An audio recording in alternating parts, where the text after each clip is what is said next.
जिन्हें नाज है हिंद पर वो कहा है, उस हिंद की बात हमारी फिल्म इंडस्ट्री। आज वो हिंद से हम अलग दिशा में भटके हैं।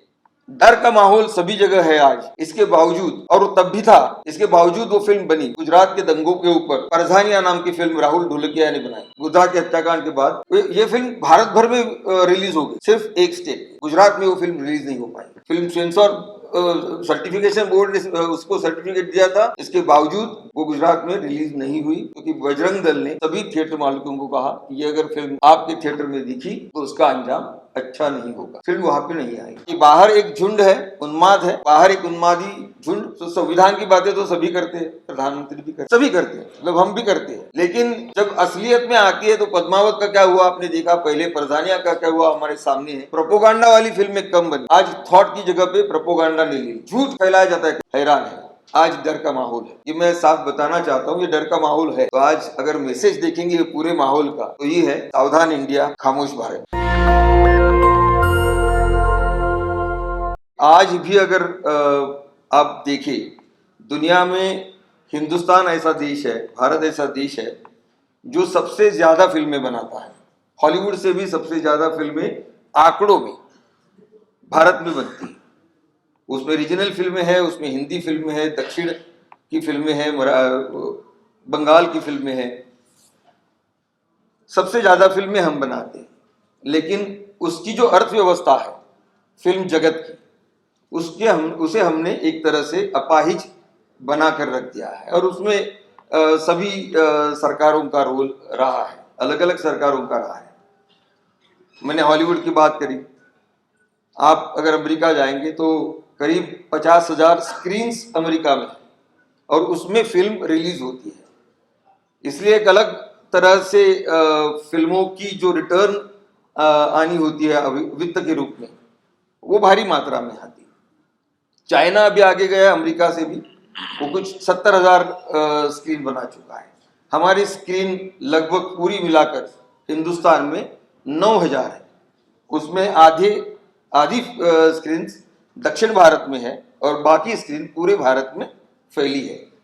तो यहाँ से हमारी अपाहिज, जो मैंने कहा अपाहिजता शुरू होती है, वो यहाँ से शुरू होती है।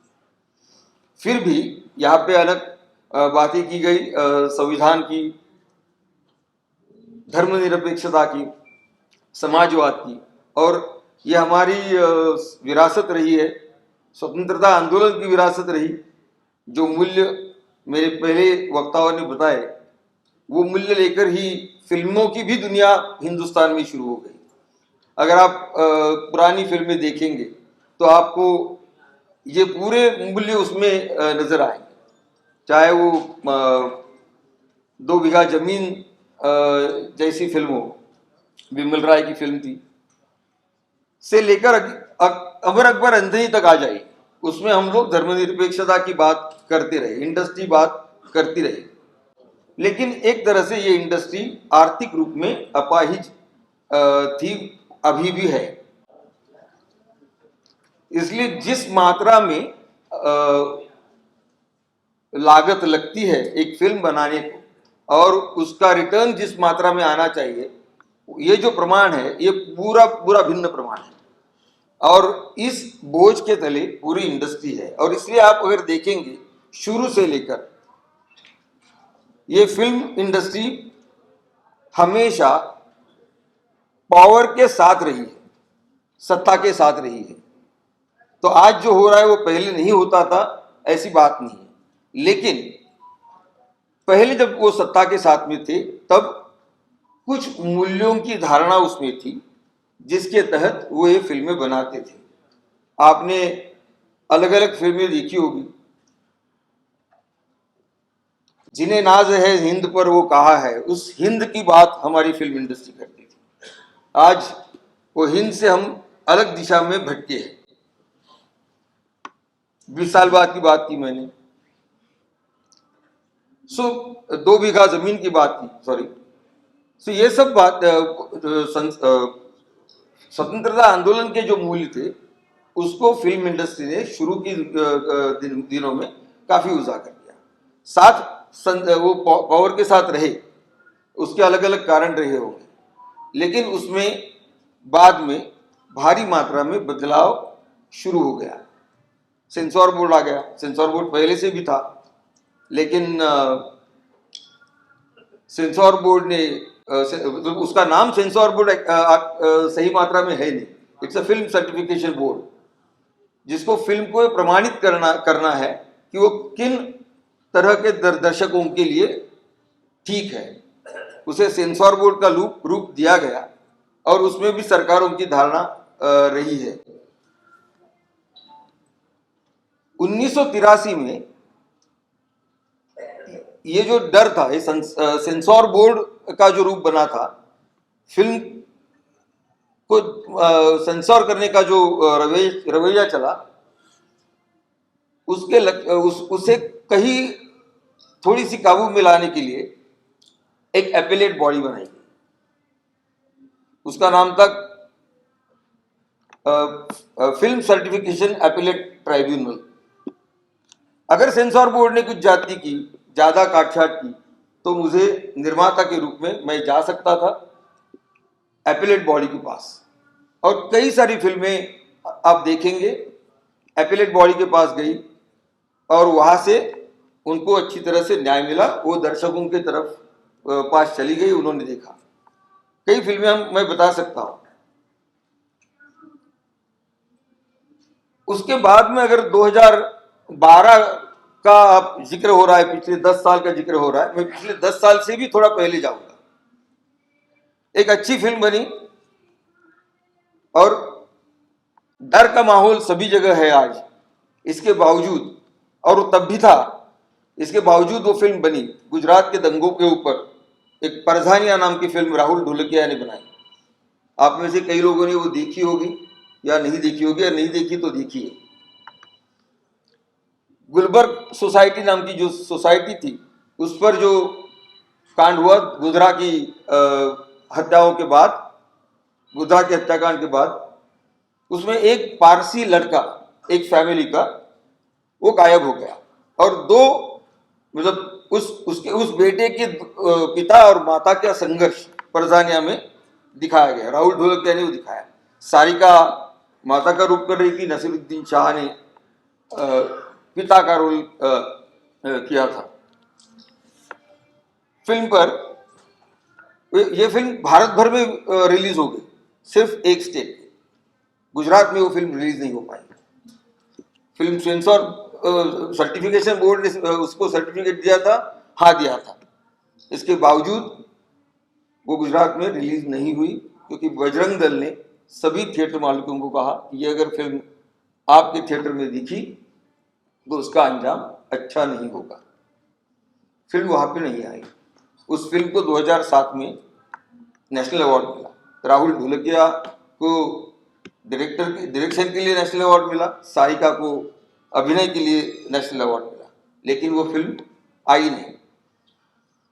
तो ये जो घटनाएं हो रही थी, ये 2007 की बात मैं कर रहा हूँ, 6 और 7 की बात कर रहा हूँ। वो एक टेस्ट केस था कि एक उन्माद, एक झुंड खड़ी हो गई एक राज्य में, जिसको बाद में मॉडल कहा गया। वो अलग विकास का मॉडल के रूप में उन्होंने कहा, लेकिन ये भी मॉडल वहां पे टेस्ट हुआ था और परजानिया वहां पे दिखाई नहीं दी। और आपको बाद में दिखेगा पिछले 10 साल में ये मॉडल अलग अलग रूप में भारत भर में आता है। कोई उठ खड़ा हो जाता है, धमकी देता है, और जो निर्माता है उसकी हालत सही मायने में खराब हो जाती है। आपने पद्मावत की स्थिति देखी। वो फिल्म कुछ 150 करोड़ की लागत में बनी थी, लेकिन चुनाव था, कुछ ग्रुप्स ने उस फिल्म के बारे में आपत्ति जताई। 4 राज्यों ने उस फिल्म को बैन किया, उसके प्रदर्शन को बैन कर दिया।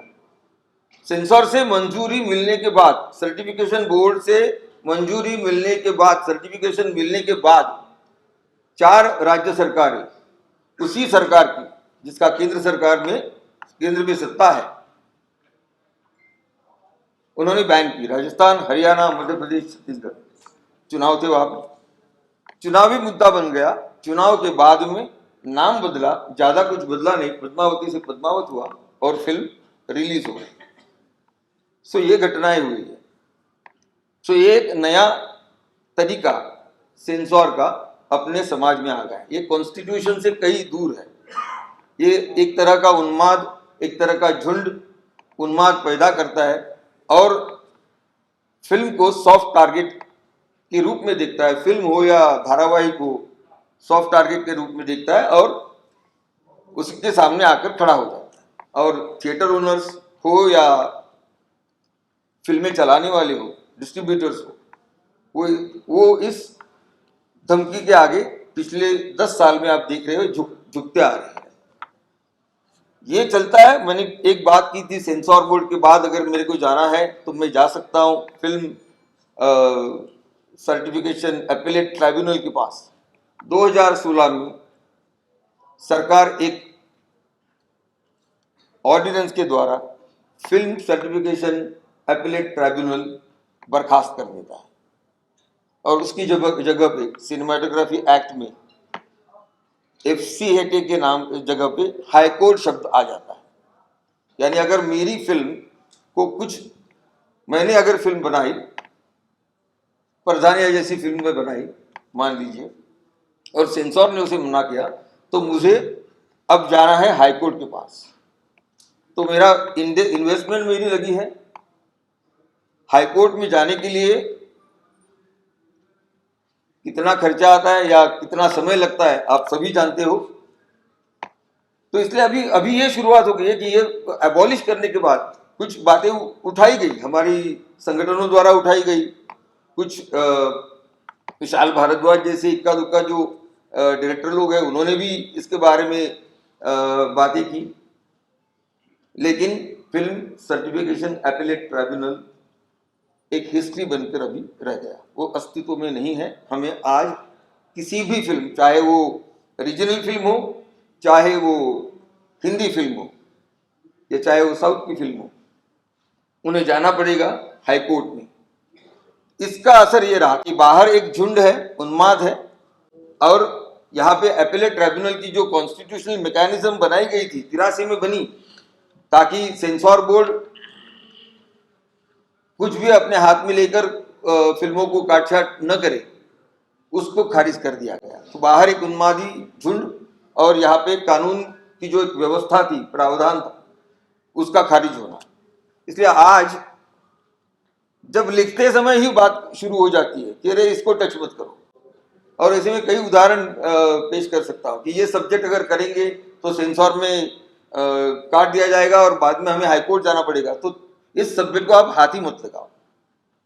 ये स्तर पे आए। तो सोचने के समय में जब मैं कॉन्सेप्ट पे काम करता हूँ, स्टोरी पे काम करता हूँ, जब राइटर से डायरेक्टर कुछ चीजें लिखवा लेता है, उसके दिमाग में फिल्म होती है, और उस सोच के समय में ही मैंने मेरे ऊपर अभी पाबंदी लाके खड़ी कर दी है कि ये लिखेंगे तो शायद सेंसर इसे काटेगा, मेरे पास हाईकोर्ट जाने के अलावा दूसरा चारा नहीं है। तो बनाते वक्त ही मैं ऐसी बनाऊं जिससे कोई नाराज ना हो, सरकार या सत्ता में बैठे लोग नाराज ना हो, बाहर बैठी एक झुंड जो है वो नाराज ना हो। सेंसरशिप जो आती है वो इस तरह आती है, अलग अलग रूप में आती है। तो संविधान की बातें तो सभी करते हैं, प्रधानमंत्री भी करते हैं, सभी करते हैं, मतलब हम भी करते हैं। लेकिन जब असलियत में आती है तो पद्मावत का क्या हुआ आपने देखा, पहले परजानिया का क्या हुआ हमारे सामने है। उसके बाद में मतलब जो एक फिल्म इंडस्ट्री थी, मैंने कहा पावर के साथ रही है, लेकिन उसके ऊपर भी एक नैतिक दबाव पहले हुआ करता था। स्वतंत्रता आंदोलन के मूल्यों से वो बाहर आए थे और उनका प्रभाव था, इसलिए अच्छी फिल्में बनी, थॉट देने वाली फिल्में बनी, प्रोपोगंडा वाली फिल्में कम बनी। आज थॉट की जगह पे प्रोपोगंडा ने ले ली, और उसके उदाहरण आपने देखे। झूठ फैलाया जाता है, कश्मीर फाइल्स हो या केरला फाइल्स हो। केरल फाइल्स में 32,000 लोग आईसिस में केरल से शामिल हो गए, ये दिखाया गया, प्रोमो चला, उस पर बवाल हो गया। राज्य सरकार ने हाईकोर्ट में अपनी बात रखी और उन्होंने कहा इतना आंकड़ा नहीं है, ये बिल्कुल झूठ है। तब तक झूठ फैल चुका था। एक बार झूठ फैल जाता है तो बाद में जो सच आप बताते हैं वो झूठ के मुकाबले सिर्फ 10% लोगों तक पहुंचता है। एक साइंटिफिक अनुमान है मार्केटिंग का। तो झूठ जोर से फैला, वो, और उस फिल्म को किसने नहीं प्रमोट किया, सभी ने प्रमोट किया, सभाओं में जाकर प्रमोट किया। सो अभी थॉट की जगह पे प्रोपोगंडा फिल्म ने ले ली है। और अगर कोई अच्छी फिल्म बनाना, एक अलग कॉन्सेप्ट लेकर बनाने की बात कर रहा हो, तो उसे पहले लिखते वक्त ही सोचना पड़ता है कि इसका नतीजा क्या होगा, और जो इन्वेस्टमेंट कुछ फाइनेंसर, क्योंकि फिल्म जैसे कोलैबोरेटिव आर्ट है वैसे वो कलेक्टिव कंसोर्शियम बिजनेस भी है। कोई एक निर्माता उसको प्रोड्यूस नहीं करता, एक निर्माता उस पर इन्वेस्टमेंट नहीं करता। आप अगर फिल्म पे ना देखेंगे प्रोड्यूसर्स के नाम, तो 6-7 फाइनेंसर्स आगे आते हैं और अपना अपना रिस्क भी वो डिवाइड करने लगते हैं। और जब वो रिस्क डिवाइड करने की बात आती है, तब स्टोरी की बात आ जाती है, स्क्रीन प्ले की बात आ जाती है, आप दिखाने क्या वाले हो, और ये आज चलेगा कि नहीं चलेगा, इस पर क्या रिएक्शन होगी, ये सोचकर लिखने वाले लेखकों से बनाने वाले निर्देशक आज हैरान है। आज डर का माहौल है, ये मैं साफ बताना चाहता हूं, ये डर का माहौल है। क्योंकि लागत अगर बड़ी होगी, 10 करोड़ की भी लागत होगी, तो 10 करोड़ आने के लिए फिल्म कम से कम 20 करोड़ का बॉक्स ऑफिस उसको लाना पड़ता है। अगर उसमें उस हिम्मत दिखाकर मैंने वो फिल्म बनाई और बाहर कुछ गड़बड़ हो गई, तो वो इन्वेस्टमेंट मेरी रुकने वाली है, नंबर 1। उसके बाद में उसका पैसा आने वाला है सैटेलाइट और ब्रॉडकास्टर्स प्लेटफॉर्म से, वो लेंगे कि नहीं, इसके बारे में कोई शाश्वती नहीं है। सो चारों ओर से आज वो निर्माता घिरा हुआ है और उसका डर उसके सामने है। कॉन्स्टिट्यूशनल मैकेनिज्म जो अपीलेट बॉडी के रूप में था वो चला गया, सेंसर बोर्ड वही के वही है। एक 2016 में देखिए जब सरकार आ गई, तो श्याम बेनेगल जैसे जाने माने दिग्दर्शक निर्देशक की अध्यक्षता में एक कमेटी बनी कि आप सेंसर के नियम क्या होने चाहिए वो बताइए। उन्होंने वो नियम बताए। दूसरे दिन सेंसर बोर्ड के अध्यक्ष का बयान आ जाता है, श्याम बेनेगल कहते हैं कि इसने सेंसर नहीं करना चाहिए, काटछाट करने का अधिकार सेंसर बोर्ड को नहीं होना चाहिए, इन्हें सिर्फ और सिर्फ सर्टिफिकेशन का काम करना चाहिए। उसके दूसरे दिन सेंसर बोर्ड के तब के अध्यक्ष पहलाज निहलानी आकर जाहिर रूप में बोलते हैं, बयान देते हैं कि कट नहीं करेंगे तो सर्टिफिकेशन काहेगा, तो सर्टिफिकेशन देना है तो हमें काटना तो होगा। सो ये उलझन आज भी है, और आज वो अपीलेट बॉडी चली गई और बाहर एक झुंड का सामना करना पड़ रहा है। इसके बावजूद मतलब पूरा चित्र निगेटिव है ऐसी बात नहीं, कई सारे लोग हैं जो यहाँ पर जो विचार रखे जा रहे हैं उससे सहमत है, उस विचार के लोग हैं। मतलब सीए एनआरसी में जितना आवाज होना चाहिए था फिल्म इंडस्ट्री की तरफ से उतना नहीं हुआ, बट एक प्रदर्शन हुआ, एक प्रदर्शन जरूर हुआ। उसमें कुछ निर्देशक, कुछ अभिनेता, कुछ लेखक शामिल हो गए। बहुत छोटा निदर्शन हुआ, प्रतीकात्मक रूप में हुआ ऐसा मान के चलते हैं, लेकिन उस निदर्शन में जो शामिल हुआ था उस एक अभिनेता का टेलीविजन शो में से उसको बाहर निकाला गया, ये भी सच है। तो ये एक मैसेज देने की एक बात है। तांडव ने आपने बात रखी, देखी सबके ऊपर केसेस है, आज वो डॉर्मेंट है लेकिन केसेस आ गए।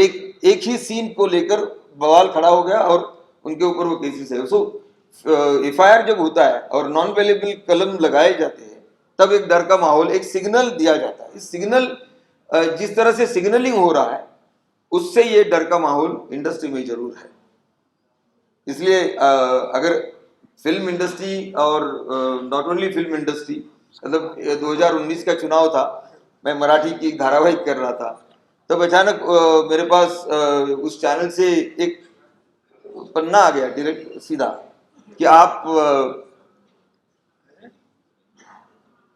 ये डायलॉग्स को आपके धारावाहिक में लाइए, सीन को लाइए, और जो गवर्नमेंट की योजनाएं थी उस योजनाओं को मेरे कैरेक्टर्स, ये योजना कितनी अच्छी बनी है इसके बारे में बयान कर रहे हैं। इस तरह का सीन मुझे कहा गया करने के लिए। सो कॉर्पोरेट उस पर चला गया, मतलब उसमें वो झुक गया है, लेकिन इंडस्ट्री के पास भी दूसरा चारा नहीं है। इस माहौल में आज है। मैंने बात की सीए एनआरसी में जो अभिनेता शामिल हो गया तो उसका एंकरिंग चला गया। तो आज अगर मैसेज देखेंगे पूरे माहौल का तो ये है, सावधान इंडिया, खामोश भारत। धन्यवाद। नेशनल दस्तक की आपसे गुजारिश है कि अगर इसको बचाना चाहते हैं तो नेशनल दस्तक को सब्सक्राइब करने के लिए रेड कलर के सब्सक्राइब बटन को दबाएं, फिर बेल आइकन की घंटी दबाएं। नेशनल दस्तक को बचाने के लिए बहुत जरूरी है कि हर खबर को शेयर करें, लाइक करें, कमेंट जरूर करें।